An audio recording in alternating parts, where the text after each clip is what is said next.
It's 2025, and the newer generations will never know the simple pleasure of watching a movie on VHS, hanging out in an arcade, or smoking in a subway. I don't know, there was just something about the way stale cigarette smoke highlighted the flavor profile of a cold cut combo. Tasted like the good old days. As much as I love movies from the 80s and 90s, the end of the 20th century wasn't the end of great horror. In fact, there's never been a better time to be a horror fan. For decades, international films were nearly an untapped vein pumping with bloody potential. The movies rarely made it overseas. Nowadays, it's as easy as logging onto Netflix or your favorite streaming app to check them out. So in this video, we're going to delve into 25 great international horror films released over the last 25 years in about 25 minutes. This is a testament to how universal, while still being culturally specific, horror truly can be, thriving in every corner of the globe and pushing boundaries that Hollywood films are sometimes timid to touch. If this kind of content is your jam, go ahead and hit that like button, appease our algorithm overlords, and subscribe for future trips into other horror subgenres. Now, the term genre is a famously nebulous concept. Some movies exist right on the fault lines, others straddle multiple categories, and others still defy labels altogether. But as Supreme Court Justice Potter Stewart once said, "I know it when I see it." He, of course, was talking about porn. But the sentiment still applies, and that's mostly the metric I'm going by, baby. However, given the inherent subjectivity of the concept, I've decided to narrow our scope for this video, and films just have to meet a few straightforward criteria. Is its main goal to elicit fear or unease? Was it produced outside the US? Was it released after 1999? And have I seen it? Ranking movies is one of YouTube's golden rules. I don't like the practice of ranking movies. Instead, I prefer to assess them and critique them individually based on their own terms. So here I'm basically going through things chronologically, keeping movies that came out in the same year together. There's no academic backing for these choices. I'm not pulling from Rotten Tomatoes or IMDb best of lists. They're just several films that I think any horror completionist should check out. Think of this as a curated selection from someone who loves a good scare. And in case you haven't seen these films, I'll be keeping spoilers to a minimum. If you have your own thoughts, and I really hope you do, let's get into them in the comments section below. Alright, well, my first pick is already breaking the arbitrary rules that I just established, but I had to include Audition. This slow burn shocker premiered in the US at the Rotterdam International Film Festival in early 2000, where it received widespread notoriety after a number of walkouts. All films should aspire to be an experience, and this one takes you on a hell of a ride. It starts as a tragedy about a widower searching for a new wife through pretty questionable means, but slowly morphs into one of the most agonizing, unforgettable, and disturbing horror films ever made. The legendary film pulls the rug out from under you with surgical precision, revealing that the true monster isn't always the obvious one. There are a few shots in this movie that are forever burned into my brain. One involving a phone call, another involving a piano. It's a movie that'll make you squirm, then scream, and then question every romantic comedy you've ever seen. Danny Boyle's 28 Days Later is a raw, grimy take on the apocalypse that re-energized the zombie genre for the 21st century. It did for zombies then what Romero did with Dawn of the Dead. Set in a desolate, post-infection London, it's a character's sprint for survival against those infected with the rage virus. Boyle's kinetic direction, the film's unpolished digital aesthetic, and the nihilistic tone redefined what a zombie movie could be, swapping the traditional lumbering hordes for fast, wild, and relentless killers. What makes this story extra dark is when you really consider the difference between zombies and those infected with the virus. Zombies are reanimated corpses. Like whatever life they had before is already gone. The infected, on the other hand, are very much alive. They're sick people, meaning characters are confronted with actually having to kill each other to survive. As with many of the best zombie movies, this one also explores the human condition. When lawlessness and desperation set in, what will you do to survive? Japanese films like Audition and Ringu exposed me to Asian cinema, but I've since developed a deep reverence for South Korean films. A Tale of Two Sisters is the first one I watched, and I immediately recognized that it was something special. It's an intricate story of two sisters returning home after spending time in a mental institution, only to be subjected to escalating conflict with their stepmother and an eerie presence in their house. Kim Ji-woon's film is rich in atmosphere and has a twisty plot that rewards repeat viewings to truly untangle and appreciate all the small details you won't catch on the first watch. It's gorgeously shot, profoundly, heartbreakingly tragic, and a deeply disturbing puzzle box of a film. Oldboy was the second Korean film that I watched. Now, you could argue that this movie doesn't belong in a horror video, and you'd have a valid point. If you wanted to call this an action movie or a psychological thriller, I wouldn't protest. Part 1 of Park Chan-wook's Vengeance trilogy, Oldboy's brutal, shocking, and deeply upsetting reveal makes it a must-see for anyone interested in the darker side of cinema. In it, a man is mysteriously held captive for 15 years and then is suddenly released and given 5 days to discover the identity of his captor. What follows is a twisted journey into a nightmare. The twist is legendary, and the impact is undeniable.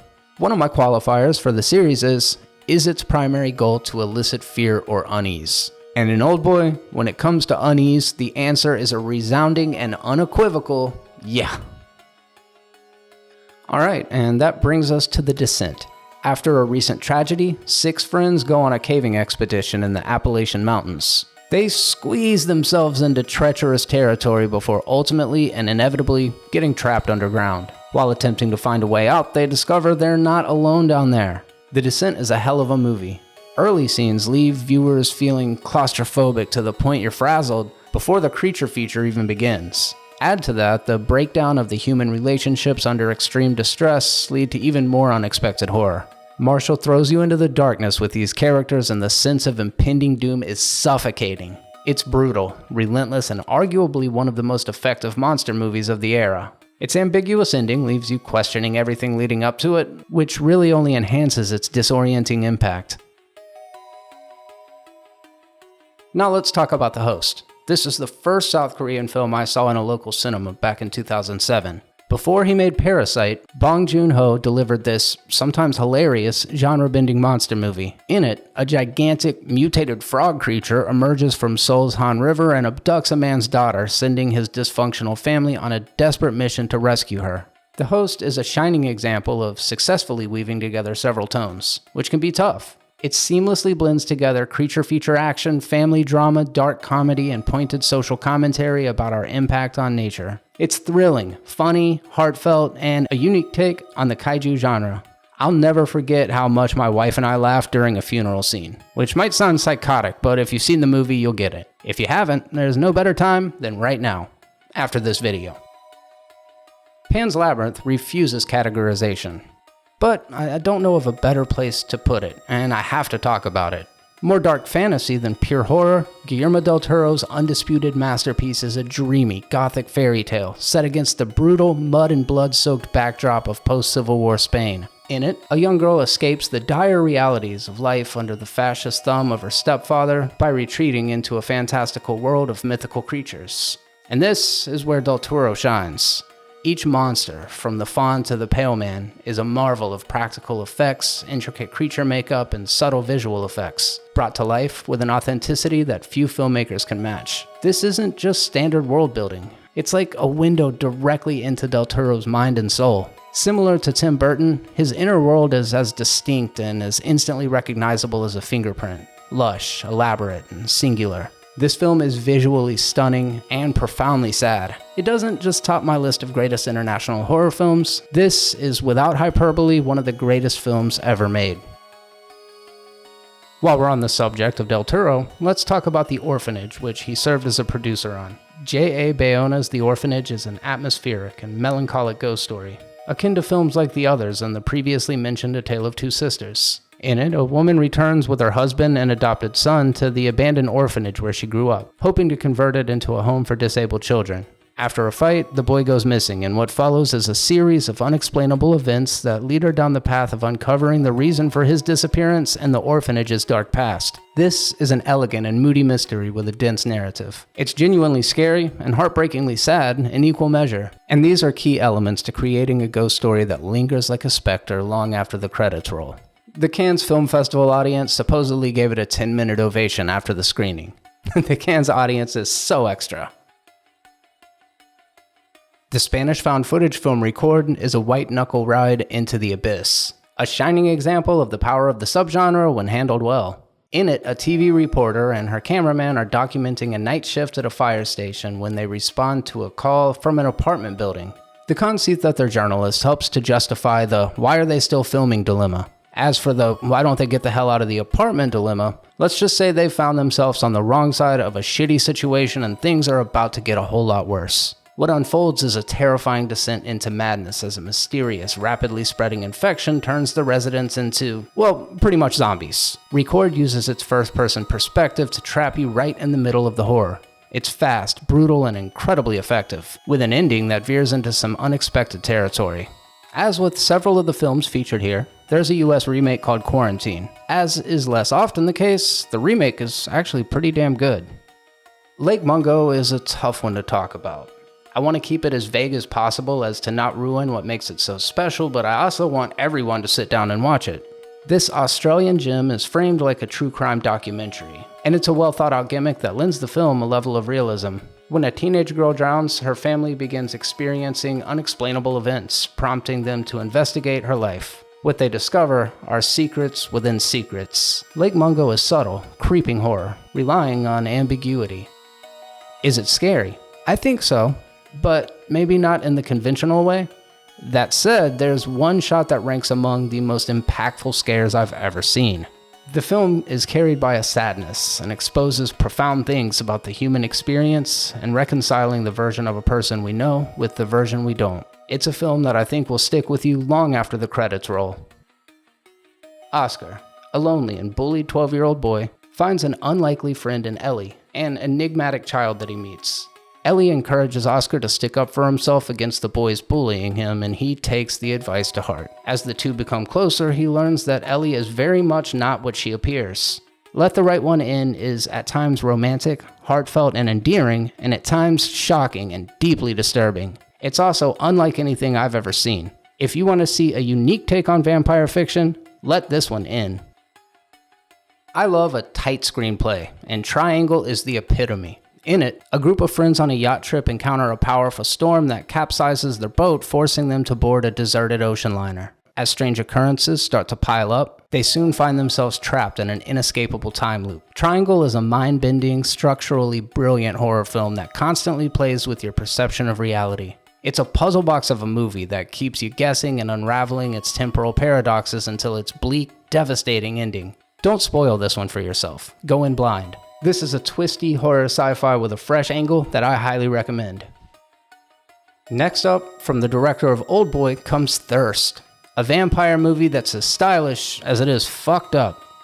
Thirst follows a priest who, after a failed medical experiment, finds himself transformed into a vampire. What ensues is a dark, sexy, and morally complex exploration of faith, desire, and the intoxicating allure of forbidden pleasures. Park Chan-wook sinks his teeth into the vampire mythos with his signature blend of lush visuals, black humor, and transgressive themes. It's visually stunning, deeply unsettling, and a surprisingly tragic love story that pushes the boundaries of the genre in a way only he can. You want to see something really messed up? Then you gotta watch Cold Fish. If grand guignol gallows humor and sadistic violence aren't your thing, this film ain't for you. A meek tropical fish shop owner lives an unremarkable life with his wife and daughter. He's sorta a beta. Get it? Never mind. After his daughter starts working at a seemingly nice old man's much nicer exotic fish store, he finds himself entangled in the lives of some truly sick guppies. I couldn't resist. Based on a true story, Cold Fish is relentlessly grim and filled with some gruesome violence, strange characters, and a shocking exploration of the depths of human depravity. This one and the next one are certainly more for fans of extreme cinema, and if that ain't your bag, steer clear. It's not for the faint of heart, but it's a wildly original and unforgettable experience. From the director of A Tale of Two Sisters comes a revenge thriller about the futility of revenge. In I Saw the Devil, a secret agent vows to exact vengeance on a serial killer who murdered his fiancée, leading to a cat-and-mouse game that blurs the lines between hunter and hunted. I Saw the Devil is a relentless, unflinching descent into the darkest corners of the human psyche, pushing boundaries with its graphic violence and leaving you questioning the true cost of revenge. It's a harrowing yet undeniably captivating experience. And while I'm warning those of you that haven't delved into extreme cinema, I can confidently say that this movie is more than its depravity, and if you remove the more graphic moments, you'd still be left with something I'd fully recommend. Without getting specific, there's a sequence that takes place in a car between three characters that is incredibly staged and left me raving to anyone that's seen it. I saw the Devil, and it's killer. From the director of Autopsy of Jane Doe, Troll Hunter is a fantastically inventive and fun found footage film that brings Norwegian folklore to the big screen. My wife is from Norway, and I used to love the Norway ride at Epcot, so I was basically a mark for this movie, which is a lot of fun. While many of the picks on this list are admittedly complete downers, including the previously mentioned The Autopsy of Jane Doe, which you can find in my Supernatural episode, Troll Hunter is a damn good time. In it, a group of student filmmakers investigating bear killings stumble upon a government conspiracy involving actual, massive, and very real trolls. It's a surprisingly earnest and genuinely exciting adventure, blending scares with a sense of wonder and a distinctly Scandinavian deadpan humor. It takes a ridiculous premise and plays it with absolute sincerity, making it a modern cult classic.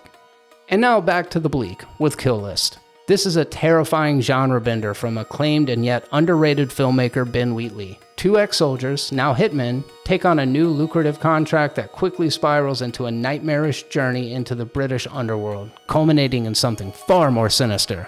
Kill List constantly shifts tones, moving from grim crime thriller to unsettling folk horror, leaving the audience disoriented and deeply disturbed. It's ambiguous, unsettling, and it ends with a gut punch that will leave you reeling. This is a genuinely unique and challenging horror film where the less said the better, so I'll leave it at that. Snowtown is based on the infamous Snowtown murders in Australia and is probably the toughest watch on this list. It's a chilling, unflinching look at real-life horror. A vulnerable teen from the wrong side of the tracks falls under the spell of a charismatic but deeply disturbed man who indoctrinates him into a world of vigilantism and brutal violence. Snowtown's depiction of psychological manipulation, social decay, and the casual banality of evil is far more terrifying than any ghost. It's grim, unsettling, and masterfully crafted, leaving an indelible mark. The actor playing the killer in this film gives an incredible performance that makes you believe that he could lure so many people into these depraved acts. This is going to make you feel like you need to take a shower afterward, especially if you love kangaroos. But if you're up to it, it's one of the most frank depictions of true crime you'll ever see. Now let's talk about the biggest queer icon of the 21st century, the Babaduk. Don't ask me why the Babaduk became a queer icon. It's a mystery to me. But I definitely did get a kick out of all the Babashook memes back in 2017. While trauma horror is essentially the house style over at A24 these days, this Australian horror film is one of the first to explore grief, depression, and the difficulty of motherhood when your kid is a menace. In it, a single mother struggles to cope with her out-of-control son and the lingering trauma of her husband's death, only for a sinister storybook character, the Babaduk, to manifest from their pain. Jennifer Kent helms a psychological and genuinely terrifying film that uses the supernatural as a metaphor for internal torment. Essie Davis's performance is emotionally raw and unforgettable. If you're looking for something emotionally complex, The Babaduk will leave you babashook.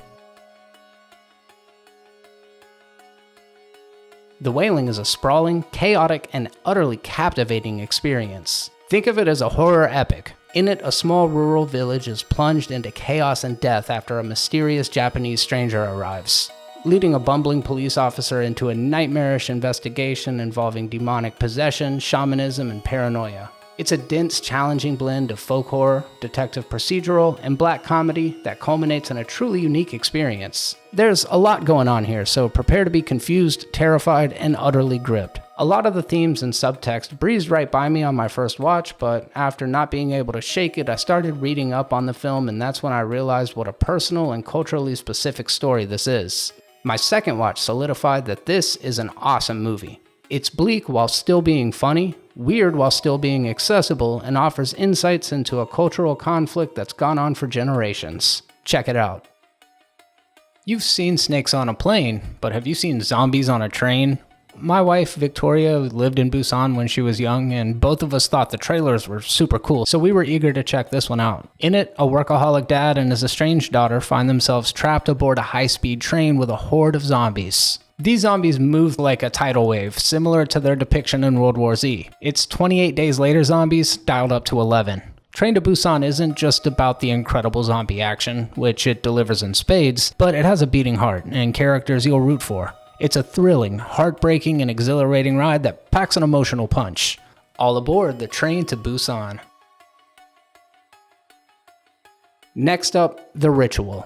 After a tragedy, 4 friends reunite on a hiking trip in the Scandinavian wilderness and encounter an ancient, malevolent presence.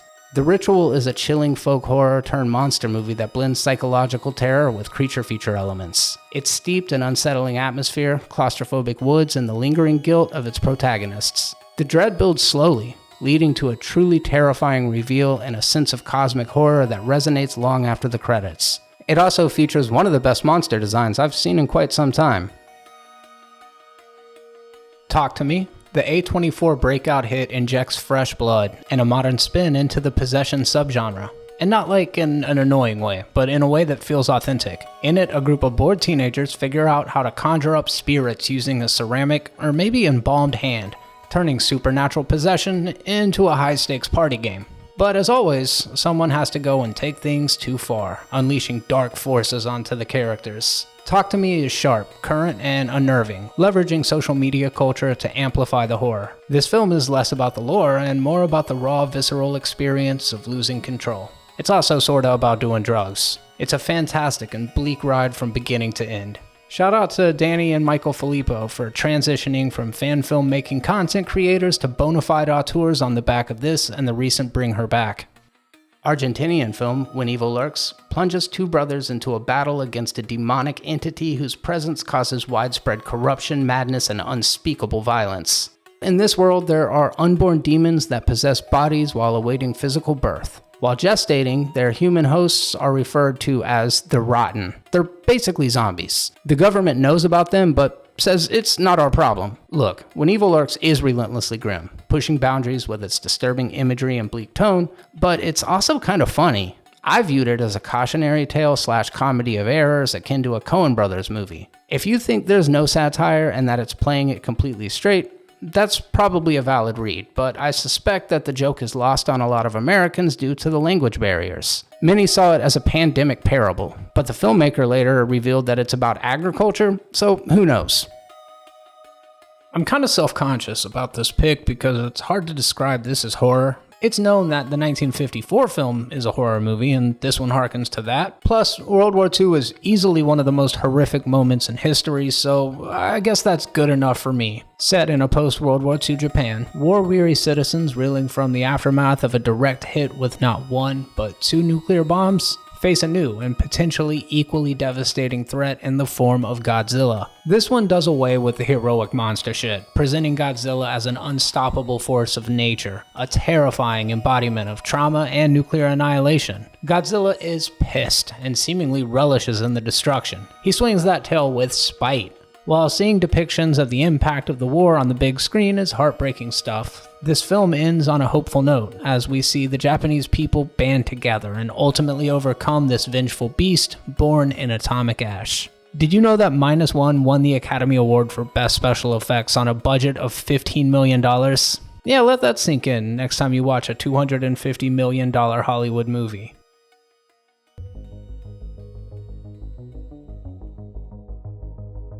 And there you have it, my list of top 25 greatest international horror films released over the last 25 years. As I was wrapping up editing, I had a couple of major takeaways. One being, man, there's a lot of movies from the United Kingdom, Australia, and in particular South Korea. Obviously that means that I'm drawn to movies from those countries, but it also means there are like a ton of countries that didn't get any love. Like, where are all the Italian horror films? I love the work of Mario Bava and Dario Argento, so I'm really curious as to why there haven't been many good Italian horror movies made over the last 25 years. Not even that there haven't been any good ones, but none that I'm aware of, so if you have any suggestions for those, I'd love to hear them. Another takeaway is like, damn, these are some seriously bleak movies. And I'm not somebody that I would say is, exceptionally drawn to really dark and disturbing stuff, but when it came time to make a list of the top 25 horror films, these are the ones that stuck out in my mind and left an impact. Plus, my plan is to work on a top 25 horror comedies list. So there are some movies that are international that just fit more nicely into the horror comedy category. I look at this as a way for me to be able to share a lot of the movies I love with you. So that means things did get moved from column A to column B just to kind of keep them in categories where I felt that they were appropriate and to keep things cohesive. So I would say there's definitely more lighthearted fare on the horizon. If you enjoyed this video, do me a favor, let me know by clicking the thumbs up button to appease our algorithm overlords. Comment if you have any recommendations for movies that weren't included, and subscribe for future ventures into the dark. I'm Jeremy Branch, and until next time, horror never dies.